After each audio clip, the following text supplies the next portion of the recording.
(30/12/2018) నుంచి 5/1/2019 వరకు సింహరాశి వారికి రాశి ఫలాలు ఈ వారం ఈ రకంగా ఉన్నాయి. ఈ వారం వ్యయంలో రాహువు, చతుర్థంలో గురు శుక్రులు, పంచమంలో రవి శని బుధగ్రహాలు, 6ంట కేతువు, అష్టమంలో కుజుడు. ఈ రకమైన సంచారం జరుగుతోంది.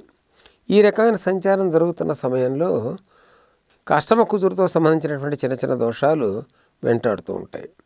ఆ కారణం చేత ప్రయాణం చేసేటప్పుడు సెల్ఫ్ డ్రైవింగ్ ఉన్నట్టయితే సొంతగా కనుక డ్రైవ్ చేసుకుంటూ నడుపుకుంటూ వాహనాన్ని కనుక చేసేవాళ్ళు కాస్త జాగ్రత్తగా ఉంటే బాగుంటుంది. ఈ వారం ప్రత్యేకించి సింహరాశి వారు ఈ మద్యానికి కానీ ఇతరత్ర కానీ అంటే ఇతరత్ర దురలవాటుకు దూరంగా ఉంటే బాగుంటుంది. ఎందువల్ల అంటే దీనికి సంబంధించి అష్టమానికి సంబంధించినటువంటి కుజుని యొక్క ప్రభావం వల్ల ఏదో రకమైనటువంటి కొంత అసౌకర్యం అంటే శారీరక మానసిక అసౌకర్యం కలిగే అవకాశం ఉంది. కాబట్టి కేసులకి సంబంధించి కానీ వాటికి కానీ అయ్యే అవకాశం ఉన్న వాటికి దూరంగా ఉంటే బాగుంటుంది. 5ంట రవి శని బుధుని యొక్క సంచారం. కుటుంబాధిపతి అయినటువంటి బుధుడు రవి శనులతో కలిసి ఉన్నాడు కాబట్టి, అష్టమంలో కుజుడు ఉన్నాడు కాబట్టి దీనికి తగినటువంటి పరిష్కారం కూడా మనం తెలుసుకోవాల్సినటువంటి పరిస్థితి.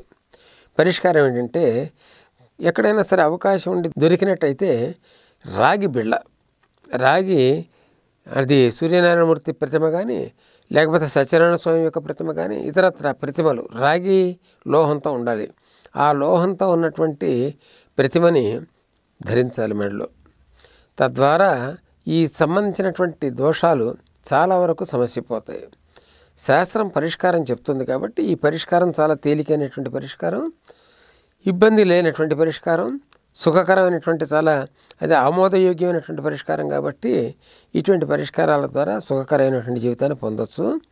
మరొకటి ఏమిటంటే చతుర్థంలో గురు శుక్రుల యొక్క కలయిక. గురు శుక్రుల యొక్క కలయిక ఈ ఒక రకంగా కనుక భావించవలసిన అష్టమాన్ని దేవగురువు అయినటువంటి బృహస్పతి అంగారకుడిని పంచమ దృష్టితో చూస్తున్నాడు. కొంతవరకు అది మేలైనా ఆయన పంచమాధిపతి అష్టమాధిపతి కూడా.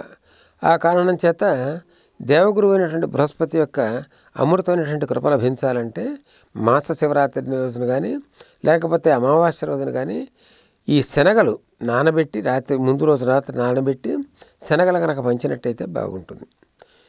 తద్వారా శనగలు పంచడం ద్వారా అనేక రకాలైనటువంటి సంతానానికి సంబంధించినటువంటి సమస్యల నుంచి బయటపడిపోవచ్చు.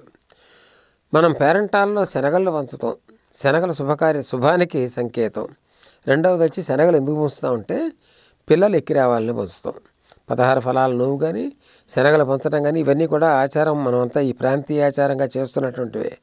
ఇవి ఎందుకు చేస్తున్నామంటే పిల్లలకి ఏ రకమైనటువంటి అసౌకర్యం కలగకుండా ఉండటం కోసం చేస్తున్నటువంటివి. వీరికి అంటే సింహరాశి వారికి పంచమంలో రవి శనుల యొక్క కలయిక ఉంది కాబట్టి అది విరుద్ధ స్వభావాలు కలిగినటువంటి గ్రహాల యొక్క కలయిక కాబట్టి సంతానంతో కాస్త జాగ్రత్తగా మనం ఆలోచించి అడుగులు కనుక వేయగలిగినట్టయితే ఈ సింహరాశి వారు సుఖకరమైనటువంటి జీవితాన్ని భవిష్యత్తులో పొందే అవకాశం ఉంటుంది. కాబట్టి చిన్న చిన్న పరిష్కార మార్గాలు తప్పనిసరిగా అనుసరించినట్టయితే ఆ ఆనందకరమైనటువంటి జీవితానికి మనంతటా మనమే ప్రోత్సహించుకున్నట్టుగా తయారవుతుంది. ఈ వీడియో గనుక మీకు నచ్చినట్లయితే లైక్ చేయండి, షేర్ చేయండి. మరిన్ని వీడియోస్ కోసం మా ఛానల్ను సబ్స్క్రైబ్ చేయండి.